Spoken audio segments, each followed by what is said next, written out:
just coming away from the mechanics of counselling slightly now to look more holistically at how we use EAPs more broadly. So EAPs provide access to a 24-hour free phone telephone helpline, and that's available 24 hours a day, 365 days of the year. So no matter if you're feeling quite low or anxious, excuse me, on Christmas Day or Boxing Day or New Year's Day, you can phone an EAP and you can readily expect that a counsellor will be on hand to support you with the concerns you're experiencing. As I mentioned often, it's really that initial conversation with a counsellor that can be enough to provide you with some strategies or mechanisms that might help you get through that particularly challenging time.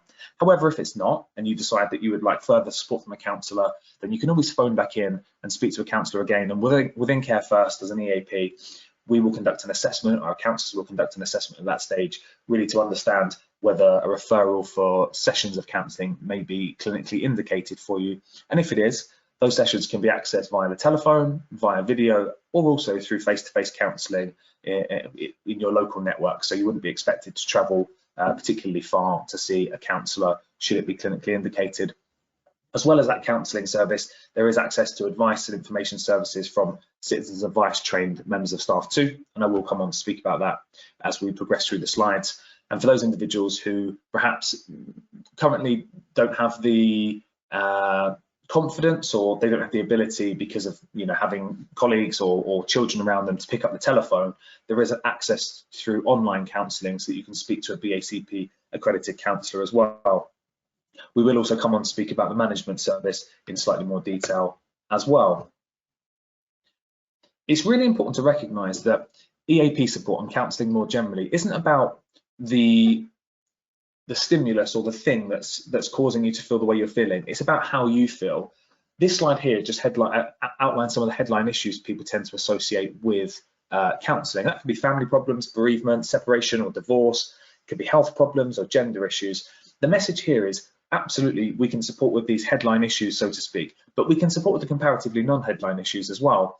There'll be individuals who have a particular connection with their pet, for example. It may be a family pet and they've had them for many years, and if the pet's perhaps unwell, that can be a real cause of concern for that individual. Whereas for other people who perhaps don't have pets, it may not have the same impact, or it may not register in the same way for them. But this is really about how things affect you as an individual rather than what it is that you're affected by. So it's important to recognise that EAP can support with the bigger, so to speak, issues, but also the comparatively smaller issues for individuals as well. And counsellors will support you, again, in a non-judgmental way. So it's not about what's affecting you. How are you affected by that? How do you feel about that?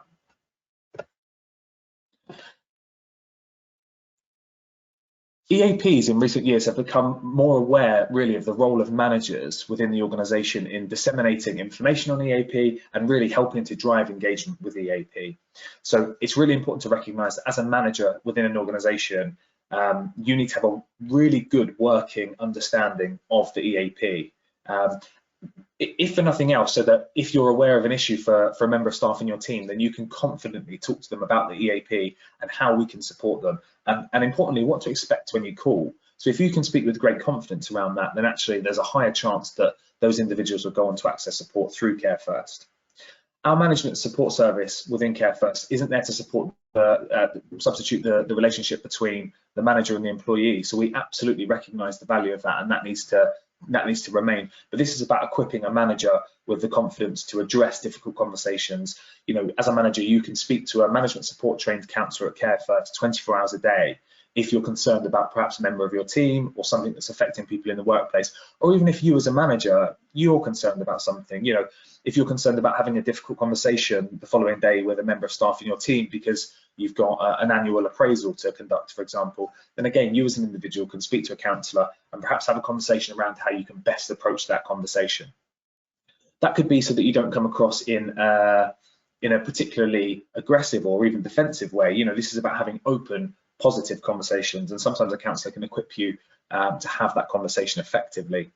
They can also talk to you about how you can informally refer staff through to Care First as well. So again, if you've a member of staff that you're concerned for the well-being of, and we may recognise that as a manager through changes in motivation, or individuals that would often arrive for work on time and leave on time, arriving late or early and staying beyond the allotted periods. This is really about recognising that change in behaviour in people and how you can go about supporting it. Just coming on to talk about the practical advice that's available through EAP as well now. So EAP's, again, synonymous with counselling. Most people are aware of that, fortunately, and if you're not, it's often the first thing you learn about EAP, and one of the things that people tend to associate with EAP, which is fantastic. We don't want to change that. What we want to add to that actually is an appreciation of the availability of the practical advice and information that we can provide through Care First and through other EAP providers. That support is there really for anything of a non-emotional nature. So the slide that you can see in front of you here outlines some common examples of things that we support very regularly through our service.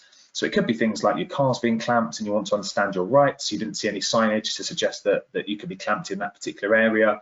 It could be that you've bought something online and, you know, a pair of shoes and the heel's fallen off, and they're, you know, the shop won't take them back because you bought them online, and, you know, whatever else. Anything of that nature, anything that's practical, non-emotional in its root, you can pick up the phone and speak to our practical advisors between the hours of 8 AM and 8 PM, Monday to Friday, and they're there to support you and provide you with all the information you need to address that particular situation. So it's a really, really valuable resource. And what I often say here is, you know, many individuals in an organisation will not feel the need to speak to a counsellor in a given year. But I think on a weekly basis, and it happened this morning, in fact, that I'll receive a letter through the post and I'll think, I'm not sure what this means. Do I have a pension with them? You know, do I need to pay this utility bill? I've only just moved in. How much of this utility bill am I liable to pay? That kind of thing. We all have these types of issues that come up on a weekly basis. So there is great value in having this practical advice on hand to support people. The greatest evidence of that, indeed, it came in recent times through COVID. So if you think of all of the legislation that came about through COVID and testing, and, you know, could you get your car MOT'd if it expired during a lockdown? All of these types of queries we were quickly able to support people with and put people's minds at rest as well, so you can get back to living your lives.